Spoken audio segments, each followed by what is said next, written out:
All right. So welcome.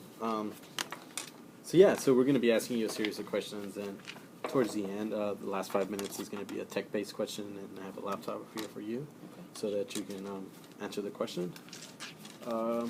Please don't mind us. We're going to be typing away, typing some notes, and other than that, let's go ahead and get started. So my first question for you is, tell me what you were doing before Europe, how you heard about the program, and why you decided to join. Before Europe, I was going to school. I went to school at State, San Francisco State, where I was also following my goal to become an IT. I was a declared computer science major. It didn't go as I planned because going straight into school for myself, I had confidence, but because of what I had done before, I had not organized myself enough to go into a school where I'm all alone, and that's why I heard of Europe after a while, because of some friends from high school. One friend who made it into Europe, he told me about how the program worked, and he convinced me to come here because he also didn't continue at San Francisco State, where we both met and as well kept being friends after high school. So I joined Europe because of the system. I wanted something to help me be more organized and professional also, because that was two major reasons why I didn't succeed at San Francisco State. And coming to Europe, I just exceeded my skills at being a better communicator, which is something I've been having an ongoing skill that I've now endured, and for public speaking as well, which is one of my biggest goals that I've accomplished.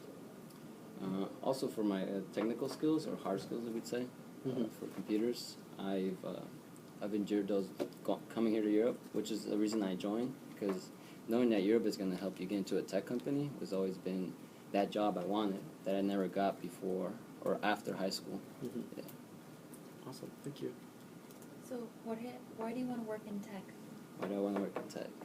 Growing up as a kid where technology was like booming, I guess, because when I grew up, my dad was like, he was still learning, but he was also one of those like myself, who I am now.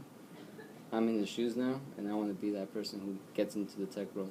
My dad is a speaker assembler and an electrical engineer, basically.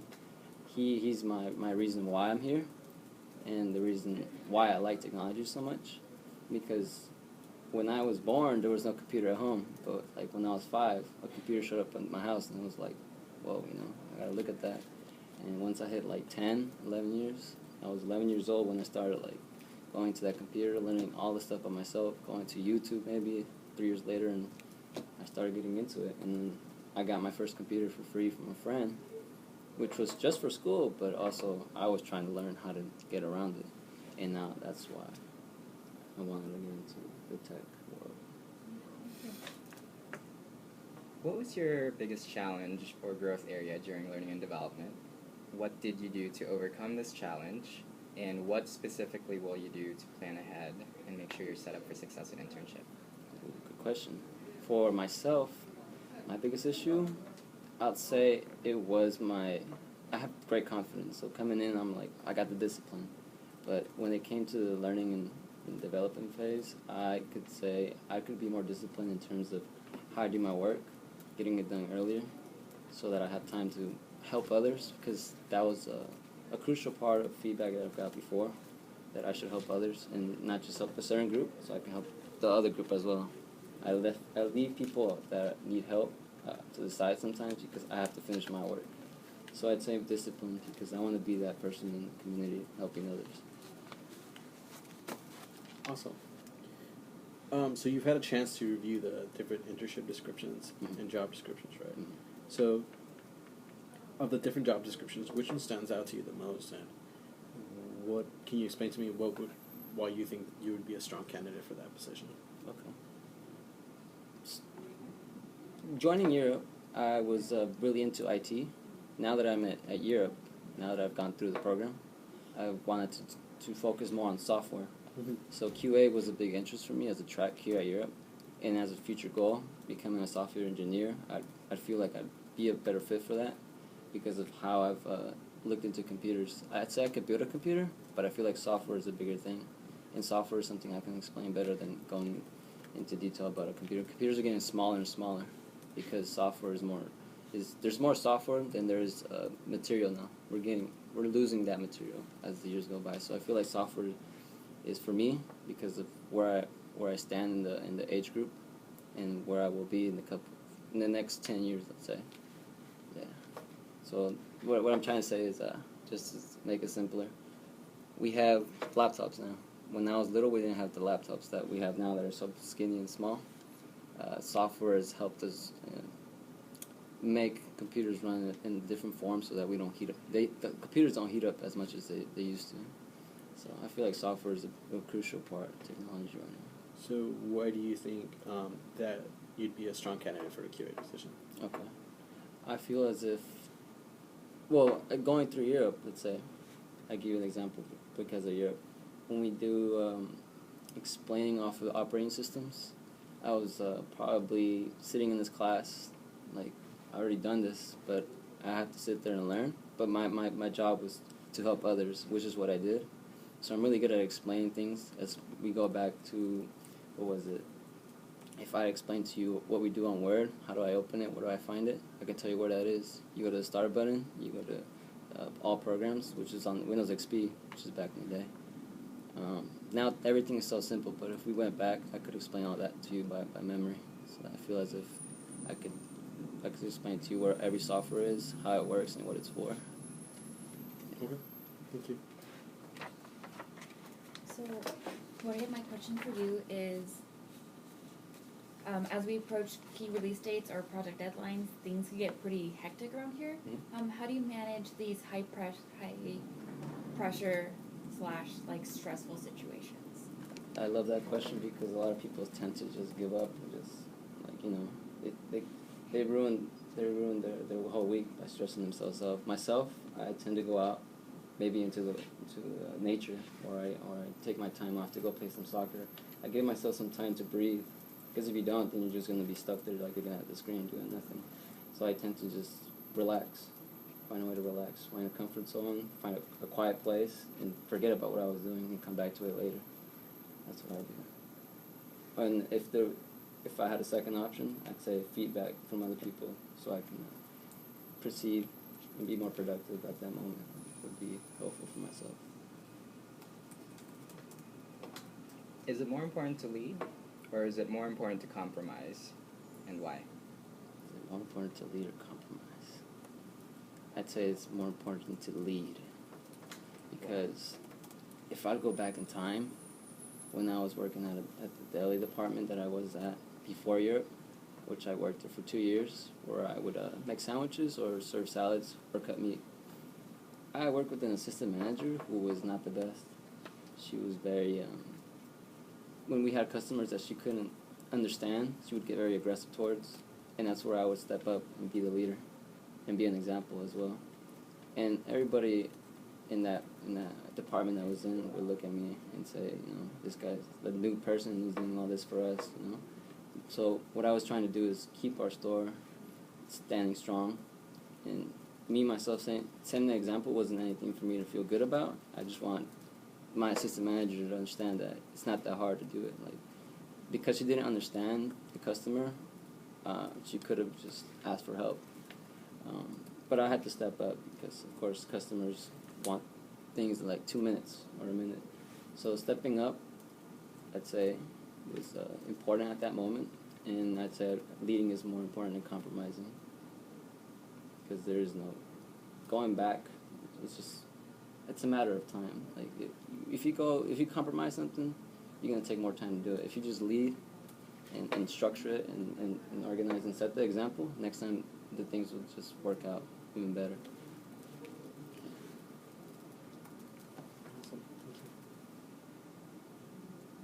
And my next question for you is, 6 months from now in your professional environment, what will your colleagues and boss be saying about you? For that question, I'd say I'm going to be that person who's disciplined.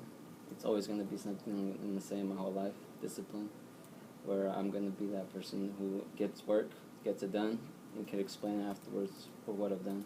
So I'm going to be that reliable person, especially going to the QA position. I want people to trust me.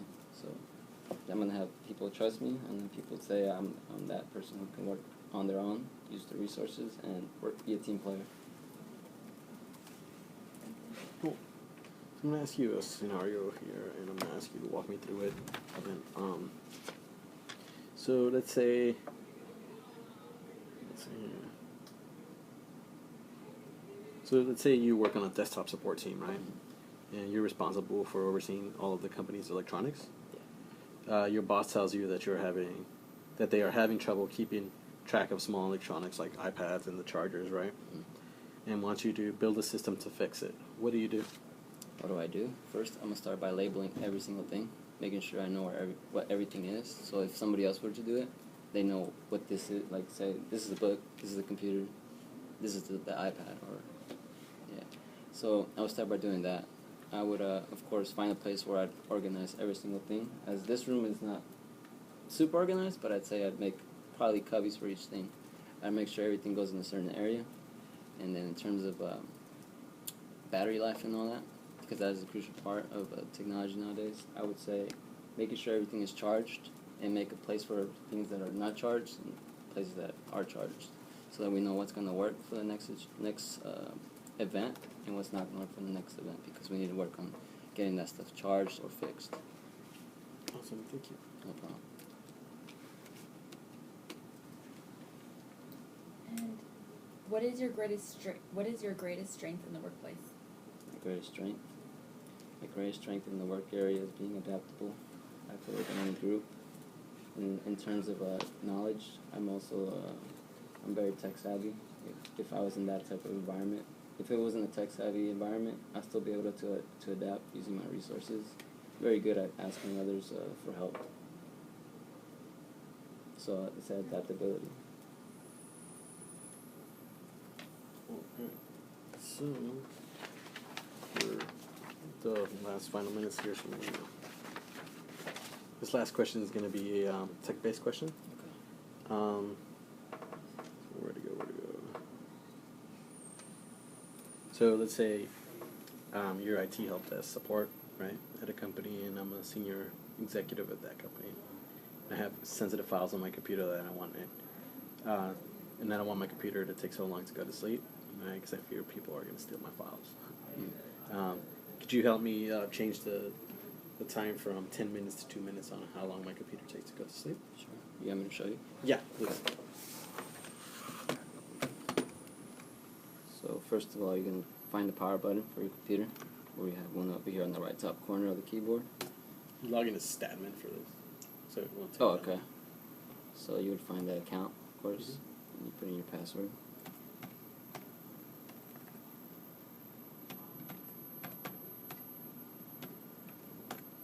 Alright, you log in. Wait a couple seconds. You're on your desktop. For myself, I would start by looking for the start button or the Windows logo, depending on the person. Not everybody knows it by the same name. You'd press that button. You would go to Power Options just by typing it in, because Cortana does it automatically once you press start. Once you get into the Start menu, and then you would go here. You would find it under Best Match. It's a battery with a cable going out. You press Enter. It opened up a window showing you the power plan. And then you would go to the left-hand side of the control panel, or the window you got right here. And you will find change when the computer sleeps. You would select that with your mouse. You will look over if you wanted to do it on battery or plugged in. So if it's plugged in, whenever it's plugged in, it's going to do it for that specific event. So for this occasion, we don't have it plugged in. We would do it for on battery. We would just change it from 2 minutes to 5 minutes. So I guess it's already at 2 minutes, but I wanted it from 10 to 2. Okay, so from 10, I could change it to 1 maybe, right? Mm-hmm. So it'll turn up in a minute. Save changes. You're done. Okay, seems simple enough. Okay, awesome. Thank you. So in these last few minutes, just gonna open it up to you in case you had any questions for us. Okay. So for myself, my question is, if you were hiring a QA, what would be the most important program you would ask that you would look for in a candidate to hire? What program would you expect that person to be proficient in? Great question. There's so many of them. off the top of my head, there's not one I can essentially like name, but I know Python is a great language to know. Python is just like it's useful across the board in both coding and in QA. The thing with QA is most companies use like in-house methods or systems. So what I can tell you is knowing Python and other scripting languages, as well as going in there with the mindset of I can learn it, right? Because again, some of that stuff is created in-house so that people don't, not other companies have it. So it's not like we can teach it or you can learn it anywhere else. You have to learn it on the job. Okay. Right? But by developing the skill set, or like you said, making sure that you know something or you're willing to learn it is something that's really important. Okay. Thank you. Mm-hmm. Another question that I have is because I know you're very good at communicating or interacting with students. I'll ask you probably afterwards, but for you first, what's the most important part of communication when you're networking or interacting with a student? What's the first thing you'd say is the most important impression? So the impression is you want to give is genuineness, and since the role I'm in, it's more like the need to collaborate. Like, what can I best do that respects you as a person, but also allows me to best understand and support you? And ways that one could approach that is being very clear in written and oral communication, making sure that you think thoroughly before you speak, and revising an email if need be. Okay. So I'm not very familiar with you, but let me see. A general question would be, why Europe? How would you explain Europe to somebody else? I'm going to give you an opportunity to ask another question, one that you think might help you during internship. Oh, okay. Let me see. If you were working for internship, what is one thing you look for in what would you say is the most important thing you would look for in a person? In let's say if you work in the department where you have to work in groups or in a team, what would you say is the first thing you look for in another person so that you can work with them? Or how would you go about working with somebody you don't know? What's the first thing you do? Yeah, I would say I'm going to give you two characteristics that I look for. One is definitely hunger. You cannot train hunger and motivation. You can train for skills, and if somebody's hungry enough and they want to excel at that job enough, they'll find ways to do it and they'll have the discipline to do it. The other thing I would say is if you're looking to find ways to effectively communicate or collaborate with people, one thing that one of the things that you mentioned is adaptability. And I think providing that within the context of certainly with leadership, but also understanding that sometimes you can't do things by yourself, right? You need the buy-in of the group. And so that takes, precedence sometimes over things that you might think might be the best way to go about it. Does that make sense? Yeah. So understanding the bigger context, at the end of the day, this project needs to be done. Doesn't matter if you do it, doesn't matter if the other teams do it. That's right. Thank you. Awesome, and we're at time now, so thank you so much, Jorge. I just wanted to end up by giving out my resume. Sure. Yeah, got one for each one of you. Thank you. For you. It's a pleasure, man. Yeah, thank you, Jorge. It's a pleasure. Thanks, sir. Pleasure. Do you want me to turn off the computer? Or I got it, thank you. All right. Yeah.